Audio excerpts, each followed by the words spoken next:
And it's done to help the developer or a project that couldn't otherwise get done.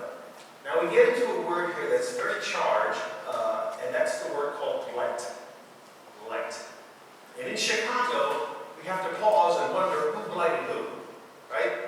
We've got a long history of exclusionary practices, blockbusting, discriminatory lending, predatory lending.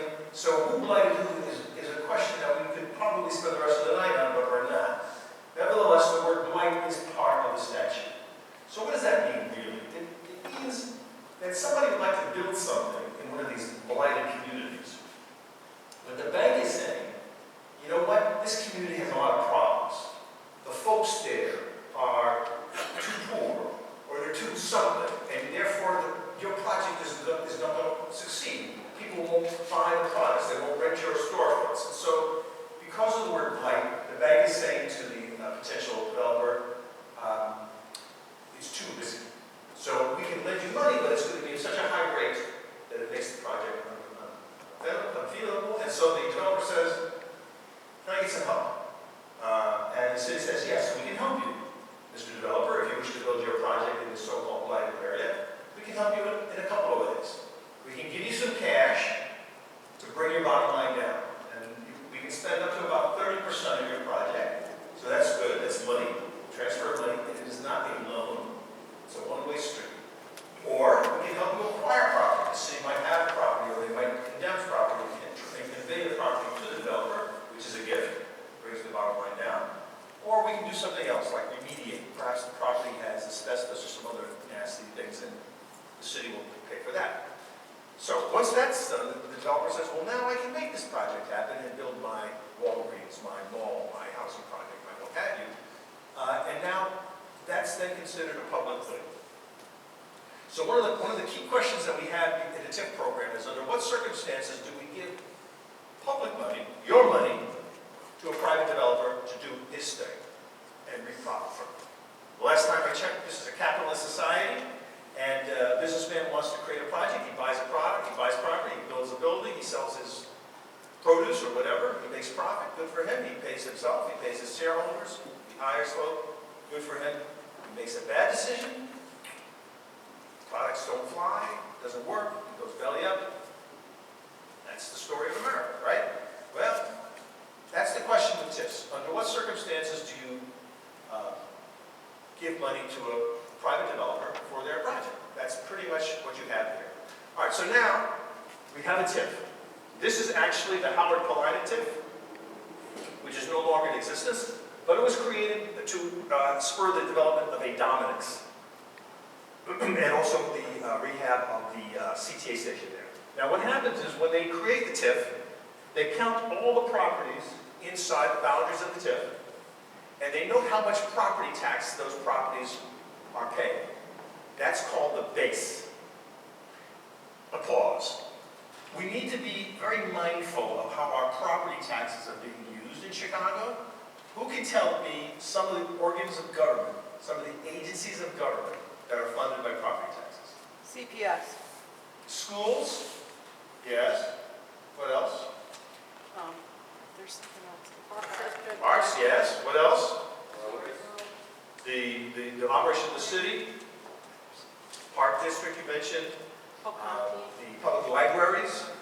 Yeah, Yeah. we give some of it to the county, too. The county itself gets TIF money, and as you mentioned, the city itself, and also the Water Reclamation District. So these agencies of government are relying on property tax to fuel their pumps and make them go. Now, if you don't have any kids in public school, can you not pay that property tax?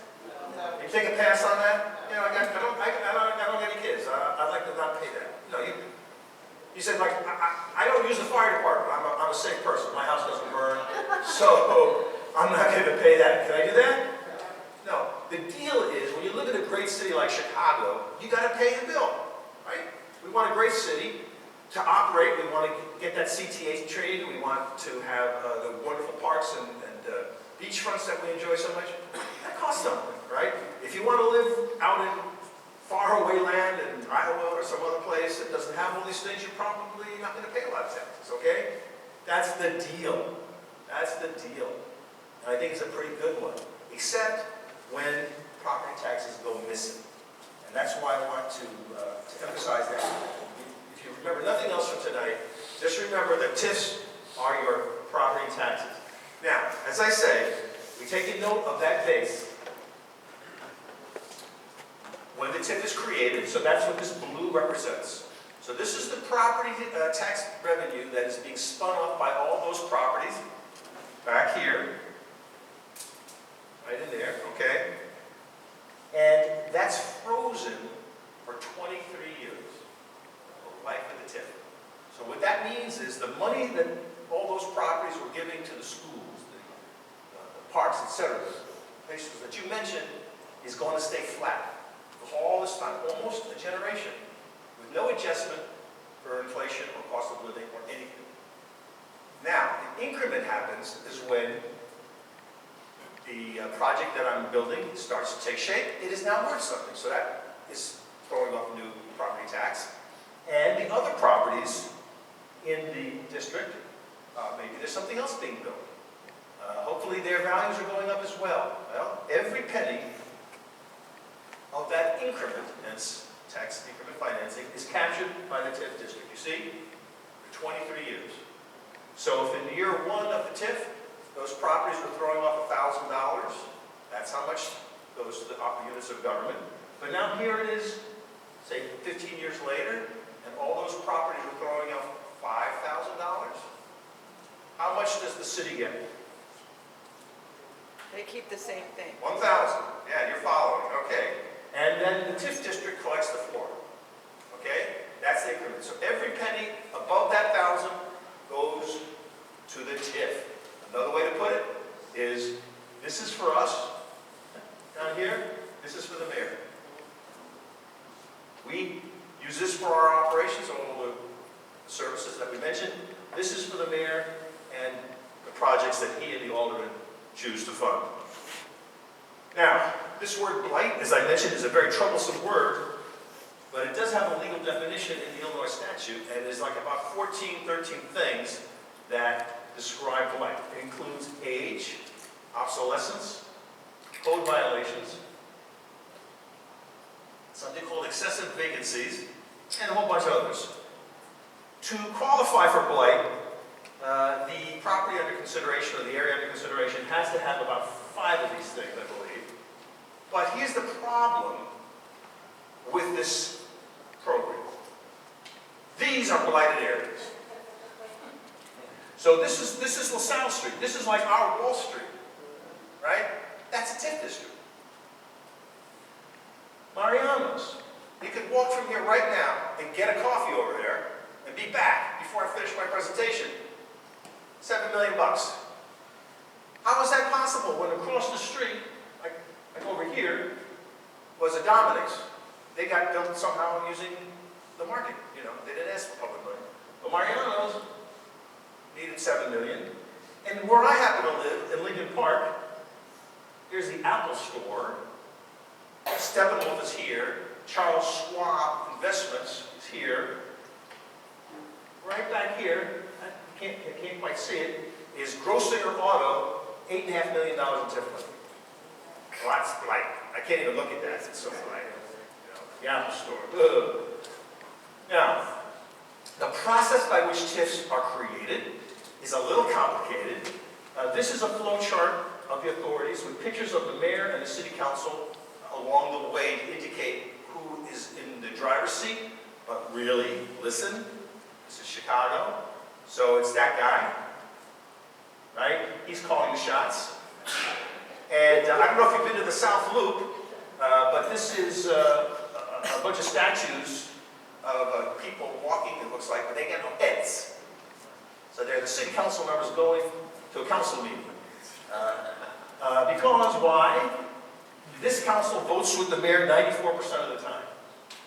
In no history, since records were kept, has the council been that compliant. Not even under Mayor Daley, or not, you have to go back to Mayor Kennelly. And your alderman up in here, Alderman Burnett, 100%. 100%. Now look, I'm not saying this mayor is wrong all the time, he's not right all the time. I mean, you find places of agreement, you find places of disagreement, but 100%? I don't know.